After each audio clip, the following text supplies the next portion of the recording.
લોક સાહિત્યકાર દેવાત ખવડની કારમાં તોડફોડ અને લૂંટનો કેસ જેમાં અપડેટ સામે આવી છે। આરોપી ભગવતસિંહ ચૌહાણને અમદાવાદ ગ્રામ્ય સેશન્સ કોર્ટથી રાહત।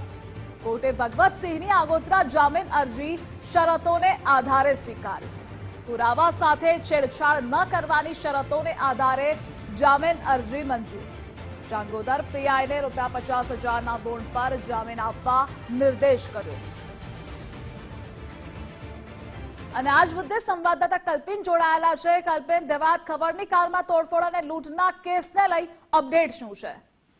બિલકુલ ધ્રુવિશા, લોક સાહિત્યકાર દેવાયત ખવડની કારમાં તોડફોડ કરવાનો જે આખો સમગ્ર કેસ છે એ કેસની અંદર અમદાવાદ ગ્રામ્ય પોલીસે આરોપી ભગવતસિંહ ચૌહાણ અને દેવાયત ખવડ બંને વિરુદ્ધ જે છે તે ક્રોસ ફરિયાદ જે છે તે દાખલ કરી હતી।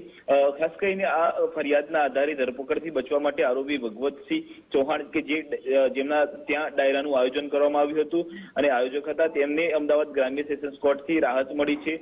આખી ફરિયાદની અંદર તેમને ધરપકડથી બચવા માટે કોર્ટનું શરણું લીધું હતું અને કોર્ટમાં તેમના દ્વારા આગોતરા જામીન અરજી કરવામાં આવી હતી।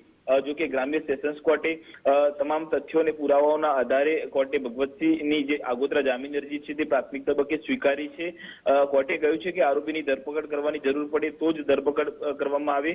હાલ તબક્કે તેમને 50,000ના બોન્ડ પર જામીન આપવા આ ચાંગોદર પીઆઈને નિર્દેશ જારી કર્યા છે। સાથે જ જે જામીન આપવામાં આવે છે આગોતરા, તેની અંદર શરતો એ મૂકવામાં આવી છે કે પુરાવાઓ સાથે છેડછાડ ન કરવા સહિતની શરતોના આધારે આ આગોતરા જે છે તે કોર્ટે આપ્યા છે। એટલે ચોક્કસથી ભગવતસિંહ જે છે તે ચૌહાણ તેમને હાલ ગ્રામ્ય સેશન્સ કોર્ટથી રાહત મળી છે। જી કલ્પિન, જોડાવા બદલ આભાર આપનો।